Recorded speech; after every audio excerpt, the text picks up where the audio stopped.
ಶ್ರೀಕೃಷ್ಣ ಹಿಂದೂಗಳಿಗೆ ಮತ್ತೊಂದು ಜಯ. ಏನಿದು ಮಥುರಾ ಶ್ರೀಕೃಷ್ಣ ಜನ್ಮಭೂಮಿ ವಿವಾದ? ಹಿಂದೂ ಮತ್ತು ಕೃಷ್ಣನ ಭಕ್ತರಿಗೆ ಮತ್ತೊಂದು ದೊಡ್ಡ ಜಯ.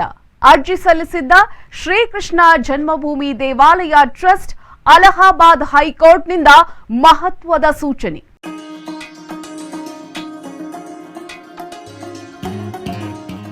ನಮ್ಮ ಭಾರತ ಹಲವು ವೈವಿಧ್ಯತೆಗಳಿಂದ ಕೂಡಿದೆ. ಸಂಸ್ಕೃತಿ, ಸಂಪ್ರದಾಯ, ಆಚಾರ, ವಿಚಾರಗಳಿಂದ ಶ್ರೀಮಂತಗೊಂಡಿದೆ. ನಮ್ಮ ದೈನಂದಿನ ಜೀವನ ಇವುಗಳಿಗೆ ಹೊಂದಿಕೊಂಡೇ ನಡೀತಾ ಇರುತ್ತವೆ. ಹಲವು ಧಾರ್ಮಿಕ ಪುಣ್ಯಕ್ಷೇತ್ರಗಳಿಂದ ನಮ್ಮ ನೆಲ ಶ್ರೀಮಂತಗೊಂಡಿದೆ. ರಾಜಮಹಾರಾಜರಿಂದಲೂ ಸಹ ದೇವಾಲಯಗಳ ವೈಭವವನ್ನ ನೋಡಿಕೊಂಡೇ ಬಂದಿದ್ದೇವೆ. ರಾಜಮಹಾರಾಜರು ಹಿಂದೂ ದೇವಾಲಯಗಳನ್ನ ಕಟ್ಟಿದ್ರು, ಕೆಲವರು ಜೀರ್ಣೋದ್ಧಾರವನ್ನ ಮಾಡಿದ್ರು. ಇನ್ನು ಕೆಲ ಅನ್ಯ ಧರ್ಮೀಯರು ಇದೇ ಹಿಂದೂ ದೇವಾಲಯಗಳನ್ನ ಕೆಡವಿ ತಮ್ಮ ಮಸೀದಿಗಳನ್ನ ಅದೇ ಜಾಗದಲ್ಲಿ ಕಟ್ಟಲಾಗ್ತಿತ್ತು. ಅಂದು ಈ ರೀತಿಯ ಎಡವಟ್ಟುಗಳೇ ಇಂದು ವಿವಾದಗಳಿಗೆ ಕಾರಣವಾಗಿದೆ. ಹಿಂದೂ ದೇವಾಲಯಗಳ ಜಾಗದಲ್ಲಿ ಮುಸ್ಲಿಂ ಬಾಂಧವರ ಮಸೀದಿಗಳು ತಲೆ ಎತ್ತಿದ್ದುವು.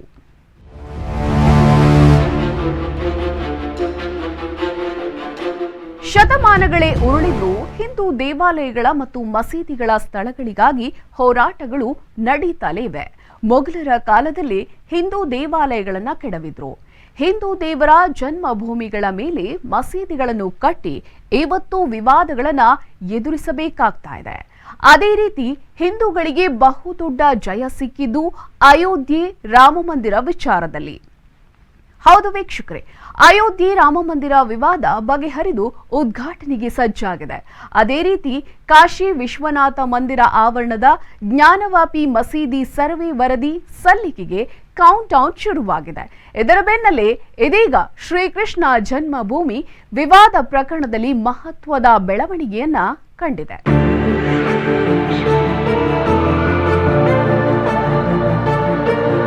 ಜ್ಞಾನವಾಪಿ ರೀತಿಯಲ್ಲೇ ಇದೀಗ ಮಥುರಾ ಜನ್ಮಭೂಮಿ ಸರ್ವೆಗೆ ಅಲಹಾಬಾದ್ ಹೈಕೋರ್ಟ್ ಅನುಮತಿಯನ್ನ ನೀಡಿದೆ. ಮಥುರಾದ ಕೃಷ್ಣ ಜನ್ಮಭೂಮಿ ಮಂದಿರದ ಆವರಣದಲ್ಲಿರುವ ಶಾಹಿ ಈದ್ಗಾ ಮಸೀದಿ ಸಮೀಕ್ಷೆಗೆ ಅನುಮತಿಯನ್ನ ನೀಡಲಾಗಿದೆ. 1669ರಲ್ಲಿ ದೇವಾಲಯದ ಜಾಗದಲ್ಲಿ ಮೊಘಲ್ ದೊರೆ ಔರಂಗಜೇಬ್ ದೇವಾಲಯ ಕೆಡವಿ ಇಲ್ಲಿ ಮಸೀದಿಯನ್ನ ನಿರ್ಮಿಸಿದ್ದಾನೆ. ವಿವಾದಿತ 13.37 ಎಕರೆ ಜಾಗವನ್ನ ಶ್ರೀಕೃಷ್ಣ ಜನ್ಮಭೂಮಿಗೆ ಸೇರಿದ್ದು ಅನ್ನೋದು ಹಿಂದೂಗಳ ವಾದವಾಗಿದೆ.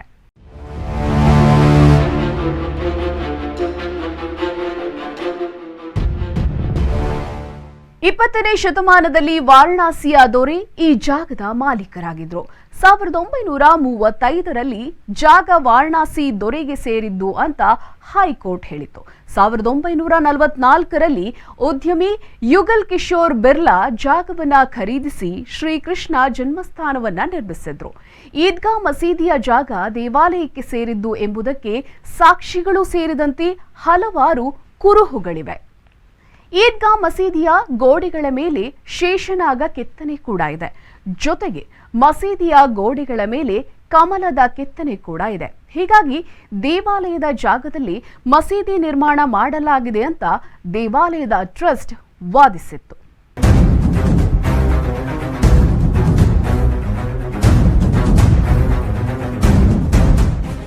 ಆದರೆ 1991ರ ಧಾರ್ಮಿಕ ಪೂಜಾ ಸ್ಥಳಗಳ ಕಾಯ್ದೆಯಡಿ ಧಾರ್ಮಿಕ ಸ್ಥಳಗಳ ಸ್ವರೂಪ ಬದಲಾವಣೆಯನ್ನ ಮಾಡಬಾರದು. ಹೀಗಾಗಿ ಈ ಕಾಯ್ದೆಯಡಿ ಹಿಂದೂ ಅರ್ಜಿ ವಜಾಗೊಳಿಸಲು ಮುಸ್ಲಿಂ ಪರ ವಕೀಲರು ವಾದಿಸಿದ್ದಾರೆ. ಶ್ರೀಕೃಷ್ಣ ಜನ್ಮಭೂಮಿ ವಿವಾದದಲ್ಲಿ 1968ರಲ್ಲಿ ಹಿಂದೂ ಮತ್ತು ಮುಸ್ಲಿಮರ ನಡುವೆ ಒಪ್ಪಂದವಾಗಿತ್ತು. ಶ್ರೀಕೃಷ್ಣ ಜನ್ಮಸ್ಥಾನ ಸೇವಾ ಸಂಸ್ಥಾನ ಶಾಹಿ ಈದ್ಗಾ ಮಸೀದಿ ಟ್ರಸ್ಟ್ ನಡುವೆ ಒಪ್ಪಂದ ಕೂಡ ಮಾಡಿಕೊಳ್ಳಲಾಗಿತ್ತು. ಈ ಒಪ್ಪಂದದ ಪ್ರಕಾರ 10.9 ಎಕರೆ ಜಾಗ ಶ್ರೀಕೃಷ್ಣ ಜನ್ಮಭೂಮಿಗೆ ಸೇರಿದ್ದು, ಉಳಿದ 2.5 ಎಕರೆ ಜಾಗ ಮಸೀದಿಗೆ ಸೇರಿದ್ದು ಅಂತ ಒಪ್ಪಂದ ಆಗಿದೆ.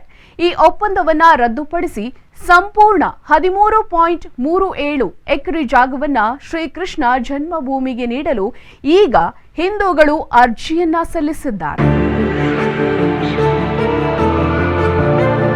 ಹೀಗಾಗಿ ಶಾಹಿ ಈದ್ಗಾ ಮಸೀದಿ ದೇವಾಲಯ ಜಾಗದ ಸಂಪೂರ್ಣ ಜಾಗದ ಸರ್ವೆಗೆ ಕೋರ್ಟ್ ಆದೇಶವನ್ನ ನೀಡಲಾಗಿದೆ. ಇದು ಈ ಹೊತ್ತಿನ ಅಶ್ವವೇಗ ಸ್ಪೆಷಲ್. ನೋಡ್ತಾ ಇರಿ ಅಶ್ವವೇಗ ನ್ಯೂಸ್.